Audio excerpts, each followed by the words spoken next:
Fala, meu amigo, minha amiga que vive de pizza. Mais uma live aqui pelo canal Viver de Pizza. Vamos falar sobre farinha?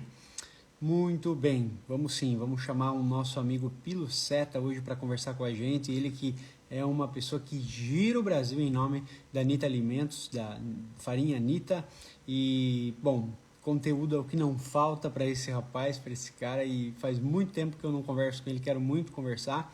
E hoje você pode preparar aí os teus dedinhos aí para mandar muita pergunta. Pode fazer a pergunta que quiser aí no chat. Já separei também as perguntas lá dos stories que vocês mandaram pra gente. Muito obrigado pela participação também nos stories. A gente tem se empenhado para mostrar quanto mais possível, né? A gente mostrar nos stories, eu e meu irmão temos nos empenhado diariamente para mostrar para vocês o dia a dia no laboratório, a nossa vida, né? Como pizzaiolos, produtores de massas, enfim. Vamos compartilhando essa live, pessoal. Vamos dando like aqui, por gentileza, para a gente começar a passar para mais pessoas aí, então, para a gente falar sobre pizza, sobre farinhas. Vou chamar o Pilo para a gente conversar. Gostaria já de convidar vocês para se inscrever no canal se vocês não estão inscritos, para vocês seguirem a gente também no YouTube, nas redes sociais. A gente tem lá no Facebook a comunidade Minha Melhor Pizza também. E aí, Pilo, beleza? Tudo bom? Me ouvindo bem? Bem, opa, eu tô te ouvindo bem. Pessoal, bota aí no chat se tá tudo certo aí com o áudio, com o vídeo, mas tudo certo. Aqui Como é que vão as coisas tá bem aí? bacana. Tá legal. Centralizar direito aqui para ficar melhor aqui, tá bacana. Show, show.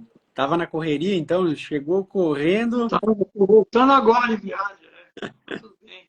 Empolgado, É. Então, cara, como é que estão as coisas aí? Muito trabalho? Conta pra gente um pouquinho no que consiste o teu trabalho, assim, porque é muito curioso de entender como é que é teu dia a dia, como é o que o Pilo Seta faz, que é tão corrido. A gente está num projeto muito grande, né? Você deu uma travadinha, tá todo mundo me ouvindo bem?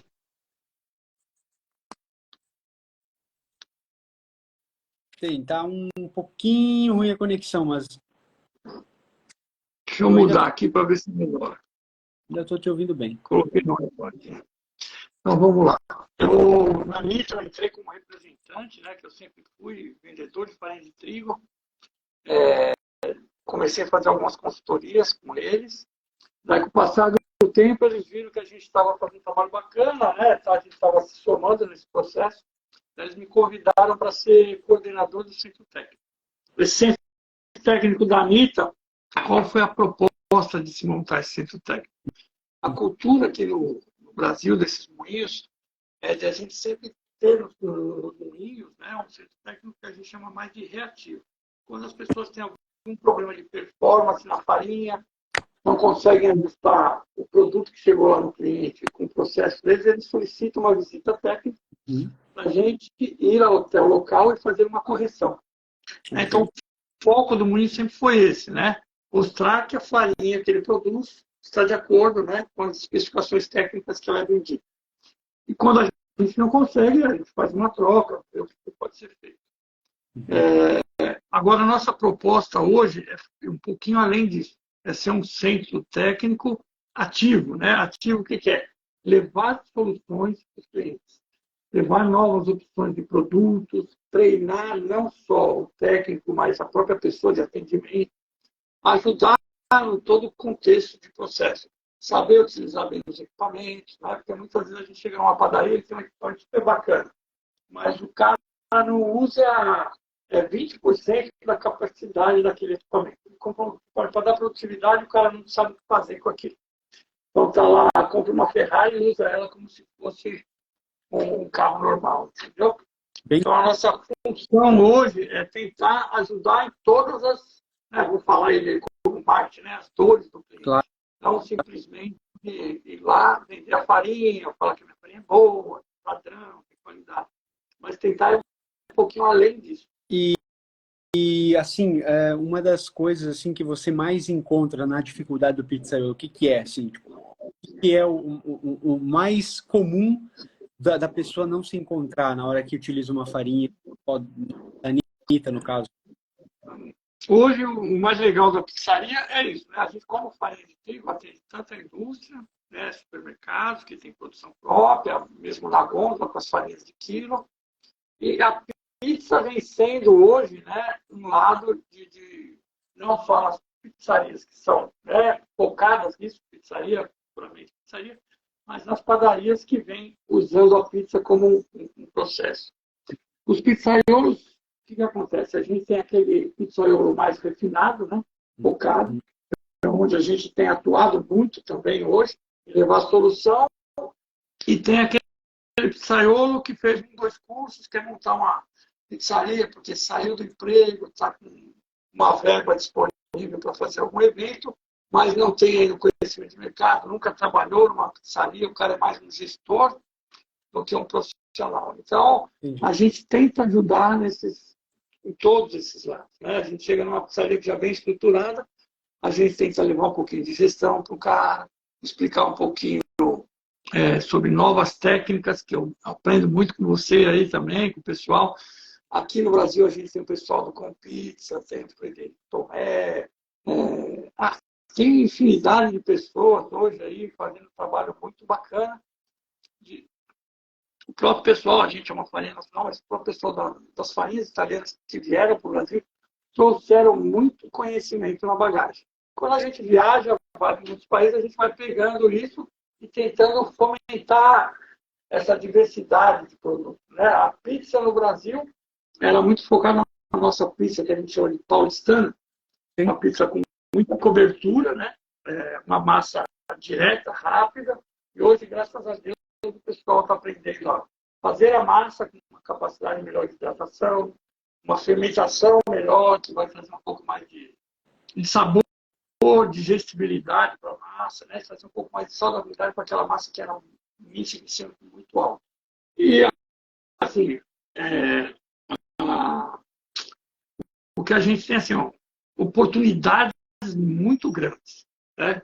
Para se fazer e trabalhar com esse pizzaiolo. Agora, a maior quantidade são pessoas um pouco mais simples, que muitos fazem mais pela prática, né, do dia a dia. Não tem muito conhecimento de direcionamento de matéria-prima, sinergia com outros ingredientes, por que eu ponho isso, por que eu ponho aquilo, se eu puser, ou se eu bater mais na velocidade lenta. Então, são todos esses processos de conhecimento técnico que a gente tenta contribuir um pouco mais.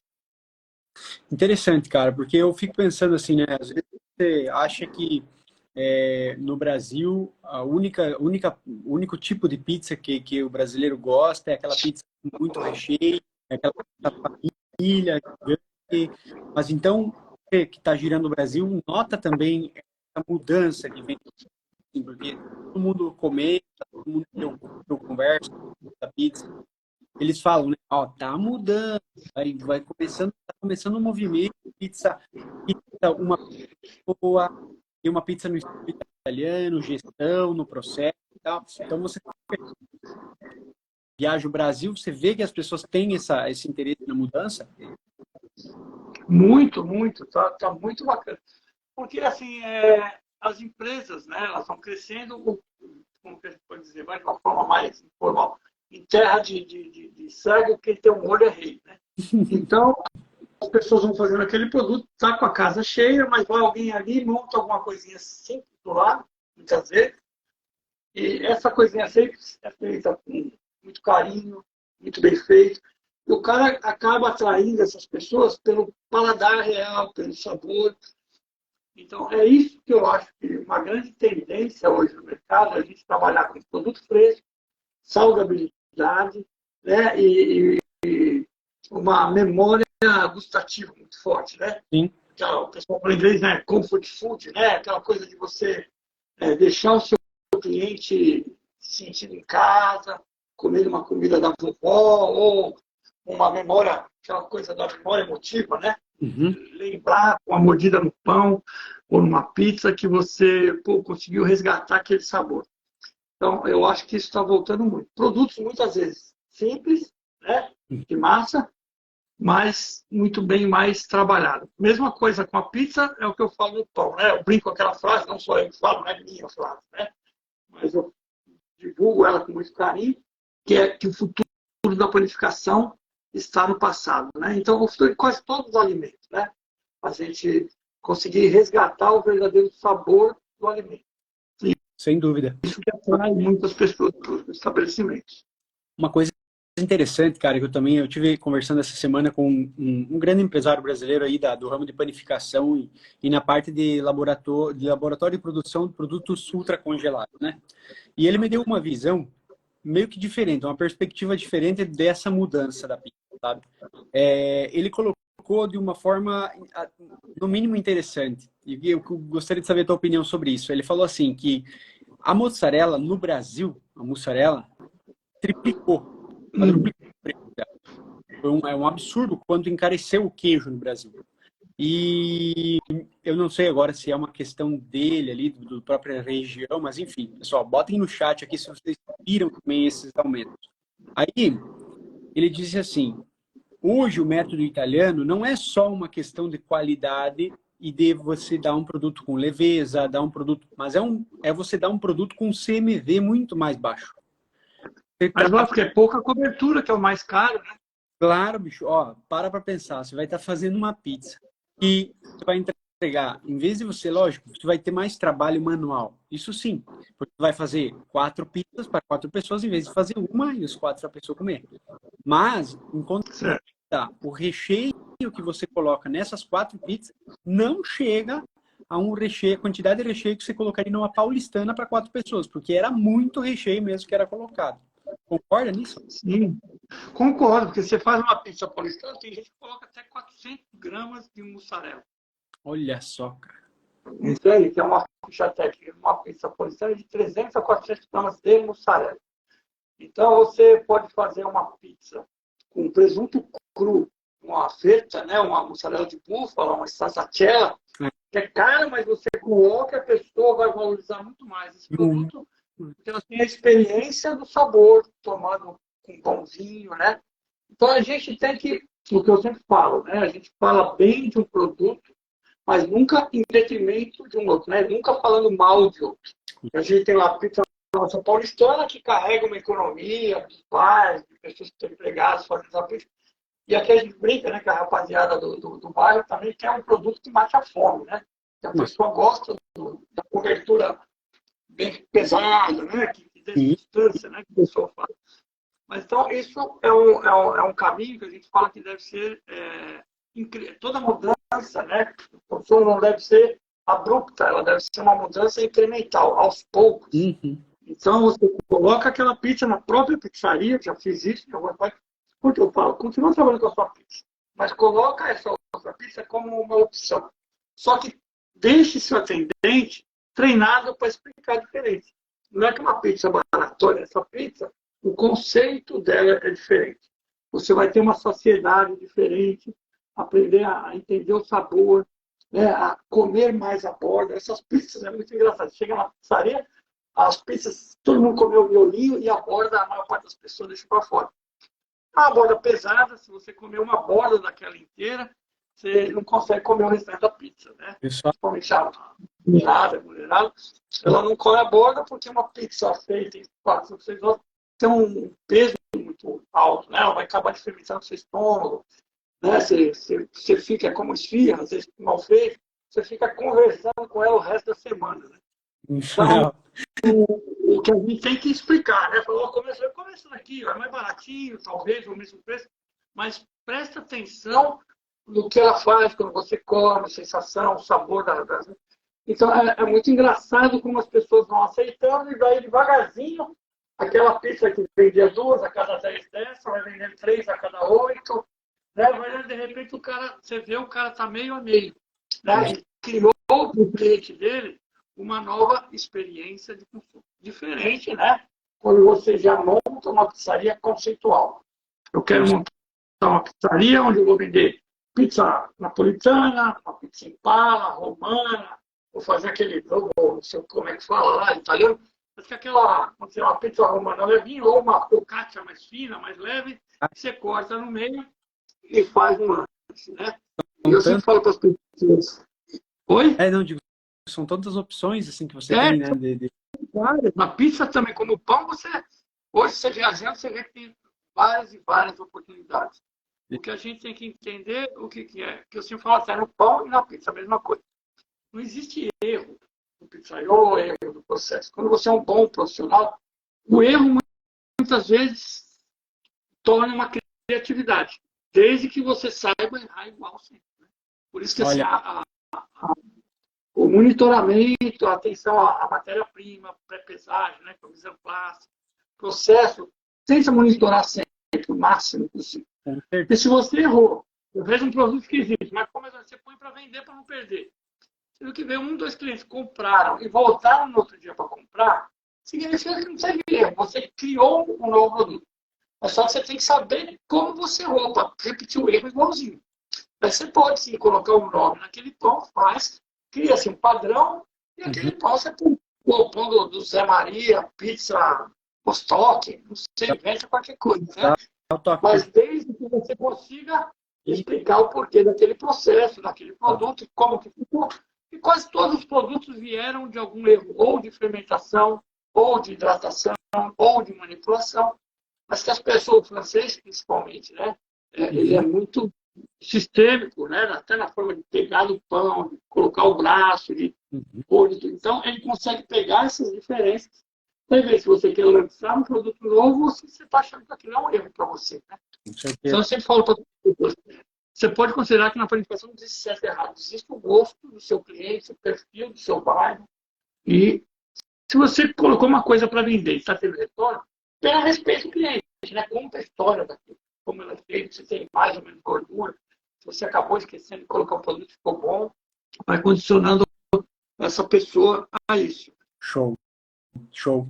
Eu gostaria de aproveitar o momento aqui, Pilo, só para convidar o pessoal que está presente nessa live para o dia 4, 6 e 8, quando nós faremos no dia 4, 6 e 8 de setembro, nós vamos fazer, então, o anúncio de um campeonato, de uma competição do Viver de Pizza, que vai trazer a Itália para passar 10 dias aqui dentro do nosso laboratório, fazendo uma imersão no mundo da pizza, dentro do nosso laboratório, depois, lógico, em pizzerias, vamos levar o cara a comer pizza pra caramba, o cara vai conhecer vinícolas, vai conhecer a produção do azeite de oliva, enfim, vai explodir a cabeça de quem vir pra cá. Me convida para eu carregar mala desses caras que ganhar aí, pô. Velho, fica... Ajudar para carregar mala, pesar farinha, ajudar... O campeonato não ganha porque eu sou meu enganador. Né? Se os caras descobrirem, não me comparam aos padeiros bons, não seguem os bons. Não faz umas brincadeiras. O cara da Anitta não deixa você vir nem a pau. Não, mas a gente vai para agregar conhecimento. Com certeza, velho.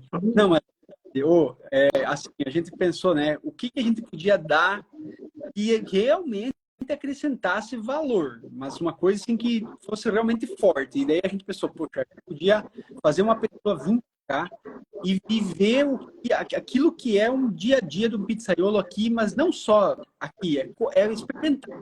São 10 dias, praticamente 7, 8 dias que nós vamos visitar, Museu do Óleo, vinho, enfim, muito massa. Esse concurso você quer fazer para o pessoal do Brasil, é isso? Sim, exatamente. Todo mundo que tiver no Brasil. Não, eu posso levar essa proposta. Eu acho muito bacana a gente levar a proposta aqui para a Anitta, né? Por que é bacana? Porque tem muitos trabalhos que a gente quer desmistificar. Né? A gente sabe que muitas vezes a gente é do marketing, é natural, todo mundo precisa de marketing, mas muitas vezes a gente cria uma dificuldade para vender uma coisa, uma solução. Né? A gente faz o cabo chorar para vender o leite para ele. Mas, assim, o que eu acho bacana? A gente está tentando desmistificar algumas coisas, né? Porque existe todo o lado elegante de todo comércio de alimento, né? O lado mais gastronômico, vamos dizer, o lado onde a gente põe a curva A como foco, né? A gente tem que estratificar isso e criar esses perfis. Mas aqui existe, às vezes, muitas pessoas que vão ensinar as pessoas, primeira coisa que ela fala, você está na Itália, você é italiano, trabalha com a cultura da Itália, e todas as vezes que você me falou da pizza, você falou recheio. recheio, Uhum. né? E aqui eu falo pro pessoal sempre, né? Não, tudo bem, pode falar recheio, mas assim, muitos pizzaiolos clássicos, napolitanos, eles têm o costume de falar que na Itália, se falar recheio, os caras te matam. Porque pizza é só cobertura, né? Mas assim, é relativo isso. Mas o que eu falo assim, tem detalhes que não é isso que vai fazer a pessoa ser um bom pizzaiolo ou um mau pizzaiolo. Eu acho que tem todo o lado do romance da profissão, se criar estilo, formas de se falar. Mas assim, fora isso, uma coisa que eu quero... Posso entrar um pouquinho na farinha agora? Claro, claro. Comentar o que acontece. Aqui no Brasil, eu tenho muitos... Ó, seu irmão entrou aí. Eita. Aqui no Brasil eu tenho muito problema assim, né? Não problema, é o dia a dia da gente. Eu vou numa pizzaria, vou fazer uma correção, ou eu converso com algum amigo, eu estou usando tal farinha. Ah, mas é muito ruim, eu vou voltar à italiana, porque a italiana é super padronizada. Então, falei, você deu sorte, porque assim, todas as farinhas, quando se muda a extração, farinha de trigo é uma coisa viva, né? O que os moinhos mais buscam é um padrão para a indústria, pode fazer. Não tenho que ficar fazendo correções em suas formas, em suas receitas. Mas é natural, aqui no Brasil, na Itália, na França, chega uma farinha, o bom pizzaiolo, o bom padeiro, ele percebe que aquela farinha está aguentando mais ou menos água, ela está precisando de um pouquinho mais de batimento ou menos, ela vai precisar de 2 dobras em vez de 1. Né? Esse problema você passa nos seus fornecedores padrões aí também. Passa. Com certeza. Outra coisa, a gente fala aqui fartitura, né? Que nem meu irmão colocou ali no chat. E é realmente sinônimo de cobertura. Só que, cara, não, aqui na Itália, o que eu e o meu irmão encontramos de resistência, tanto nas nomenclaturas, tanto ó, para você ter uma ideia, a bolhadeira, sabe aquela bolhadeira automática, assim, que tu joga a bolinha dentro e ela volta? Pois é. É ou não é uma mão na roda? É ou não é ótimo? É espetacular, cara. É espetacular. Porque depende do seu foco, né? Se você Não. tem que fazer 200.000 pizzas por dia, você tem que usar o equipamento para te ajudar na produtividade. Não, ou você vai trabalhar 6 meses, 1 ano, vai pegar uma tendinite e vai ter que parar de trabalhar. Entendeu? Então, a questão é a seguinte. Existem várias pizzerias em Nápoles que compram desse nosso fornecedor a máquina, mas dizem assim, ó, não vai anunciar que eu comprei, não vai pôr nos stories que eu participo da... Isso que eu falo, esse preconceito. Né? Olha quem tá aí, ó. Um cara bambam aí que está aqui no Brasil. Eu ainda não conheci ele pessoalmente, é o Dani Branca, né? Dani Branca. Mas eu vejo muito o trabalho dele, vi você falando com ele, o pessoal comenta muito com ele. Eu quero lá, conhecer ele pessoalmente, tomar uma pizza com ele. Show, show. Ele vai estar também conversar. Ah. Uhum. E o Pilo, então assim, só para completar o meu raciocínio, né? A importância de você entender assim, ó, a pizza italiana, ela traz a qualidade da leveza, ela traz a qualidade do aspecto, que é muito mais charmosa, uma borda alta, uma borda com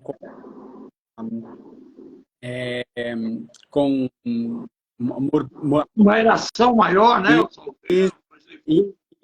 Então você pensa assim, mas além disso, ela vai baixar o seu CMV, ela vai baixar teu custo de food cost, ela vai fazer com que você tenha, além de tudo, uma resa maior, porque você fazer uma longa fermentação, e eu não estou falando de farinha italiana, estou falando de farinha brasileira ou italiana. Você vai fazer uma longa fermentação, você vai fazer com que a tua farinha seja um pouco mais forte, automaticamente você vai colocar mais água no processo. Você vai aumentar a tua resa, o teu rendimento vai ser de 8, 10 bolinhas, agora você vai fazer 12, 13 bolinhas.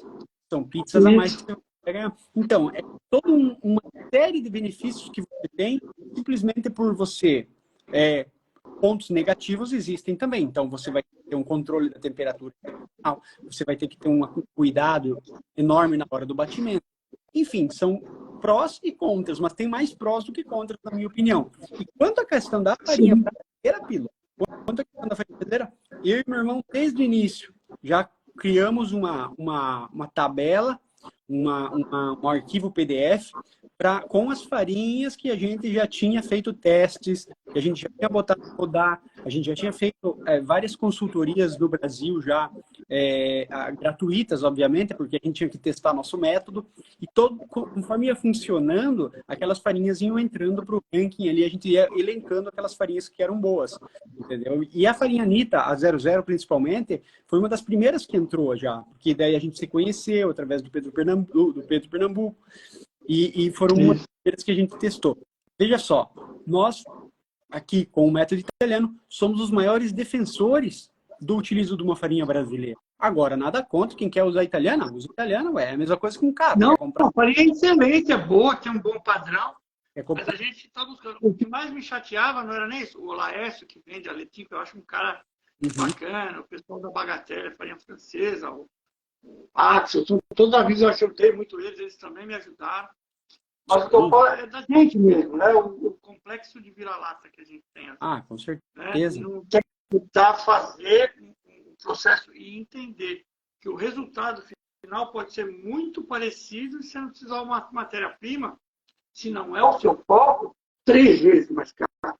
Porque quando você vê um cara fazendo uma farinha, pegando uma leite, ou mesmo que seja uma peça, está pagando lá 3, 4 vezes mais caro, usando uma manitoba para fazer um panetone específico. Muitas vezes o cara usa essa farinha para fazer mate. Eu uso farinha francesa. E o cara não consegue tirar o resultado e está usando aquilo. Sabe? O cara compra uma Ferrari para andar na roça. Vai dar problema.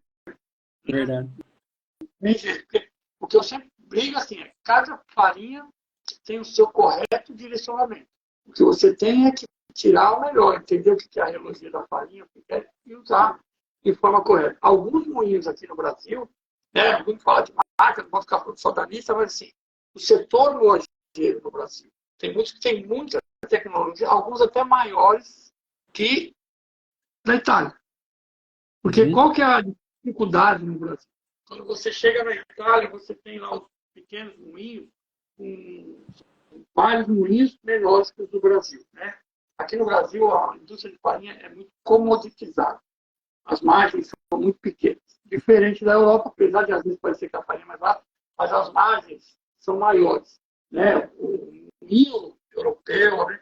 Eles entregam muito mais solução, muito mais valor agregado.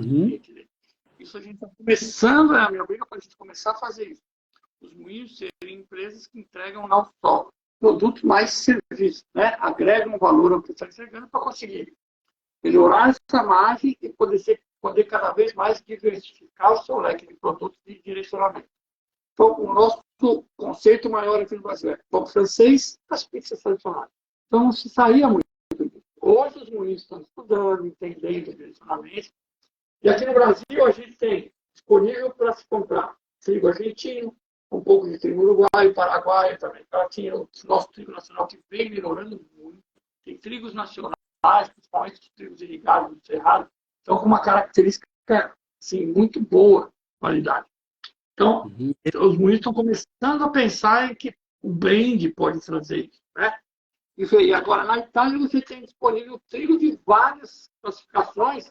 Você vê que o trigo Manitoba, que é lá da região do Canadá, chega na Itália com uma facilidade muito grande, né? Se trabalhar. Tanto que a gente vê essas farinhas né, com dados gigantescos, o panetone é maravilhoso trabalhar com.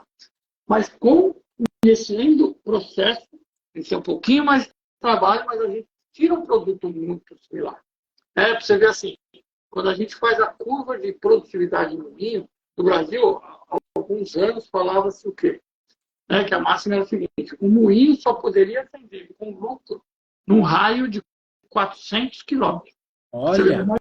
É tão curta, se você ultrapassa 400 quilômetros, você já começa simplesmente a vender uma farinha porque você está vendendo o seu excedente, não porque o seu foco de lucratividade, entende? Sempre existiu essa regra. Por causa da logística. Se você vai para países mais bairristas, como a Alemanha, eu tive aula com o chefe alemão, que ele falava para mim, certo, eu não entendo, vocês têm farinha boa, é só saber fazer o pão, o processo, mudar, misturar, integrar alguma coisa, vocês vão ter o melhor produto que vocês querem, não ter o produto que vocês querem. E daí ele falou que na Alemanha, se ele compra de uma região farinha de trigo mais distante que 100 quilômetros, ele leva bronca. Porque o foco de todo o país, né, é valorizar a economia próxima. Se você não tem a sua proximidade, daí você vai buscar fora. Mas se você tem que tirar o melhor daqueles produtos. Né? Promover o fair trade, né? Isso, mas que nem agora, deixa eu entender uma coisa. Essa questão que você falou ali do raio de 400 quilômetros, mas é uma questão logística, porque no caso, acima acaba consumindo o teu lucro, no caso, que já é uma margem baixa. No custo do transporte. Por exemplo, culpa de não ter uma linha ferroviária decente, né? Culpa da estrutura do país, enfim, das políticas antigamente, enfim. Mas o ponto é que nós temos uma cultura também aqui na Itália, acho que no Brasil menos, né? Que é aquela do quilômetro zero, né? É aquela da coisa bairrista, de se eu puder ir à esquina, pegar naquele moinho que faz 50 sacos por dia, a minha percepção de qualidade da farinha é maior, mas só porque eu fiz isso. Mas o moinho pode ser o cara que menos cuida da higiene, mas a percepção, o cara é pequenininho, é de bairro, é aqui, é quilômetro zero. É conceitual, é tudo isso. Então tem muito isso aqui, tá? Tem assim, e depois tem um livro de Dario Bressanin, que é um cara fera, bicho, um químico, professor da Universidade de Milão, que ele escreveu a Bugia nel Carrello.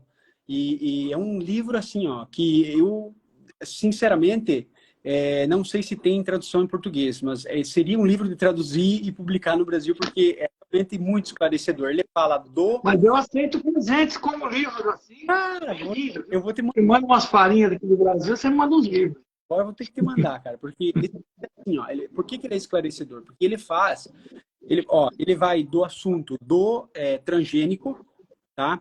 Até o quilômetro zero, ele passa por várias questões assim, tipo intoxicação, por que tem esse negócio da intoxicação, do medo da contaminação nos produtos, o que é cancerígeno e não é, por que existe essa coisa de coisa cancerígena, coisa não cancerígena, coisa cancerígena, coisa não cancerígena. Tudo você sabia? Quando a gente estuda química, né? A gente fala assim, todo alimento tem um risco físico, químico e biológico. Todo alimento, se você comer muito tomate, você vai ter lá uma substância que pode ser carcinogênica também. Perfeito. Não é muita laranja. Então, todo alimento que você coma desbalanceado, ele vai te trazer um risco físico, químico e biológico. Perfeito. E outra coisa assim que ele aborda sobre os transgênicos, por exemplo, ele fala assim que todo mundo demoniza o transgênico hoje, que é lá quando o cientista vai lá e modifica na genética o grão, eles não abordam os temas que eram antes da modificação genética. Como eram feitas as modificações antes? Porque antes existia modificação, mas não era genética. Então eram através... Que é geminado, né? Que a gente falava antigamente, né? Você pegava como é que é? Um tronco geminado, né? Isso. Você pegava uma laranja XYZ, colocava no cabinho dela, fazia a germinação de um limão, saiu laranja lima, saiu outro limão, ia pela germinação do alimento, né? E daí evoluiu por transformação genética, mas enfim, ele aborda esses assuntos.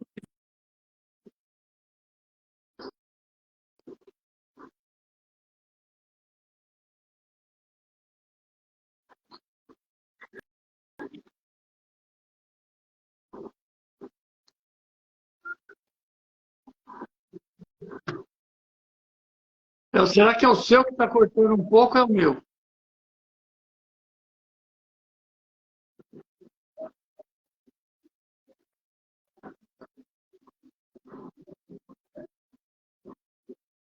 E tirei o Wi-Fi. Agora eu vou voltar para ver se melhora. E vamos ver se melhora. Tá me ouvindo bem agora, Pilo? Tá me ouvindo, pessoal? Bota aí no chat. Agora melhorou para mim, você. Bom, menos mal. Então, aí, só concluindo essa questão assim do genético, tá ligado? Ele fala assim que antes daquela modificação genética, dessa modificação genética moderna, que eles vão lá dentro do gene e modificam os genes para uma planta aguentar mais o frio, para uma planta aguentar mais o calor, ou assim por diante, ou crescer mais alta, ou crescer mais baixa, mais robusta, enfim. Antes disso, eram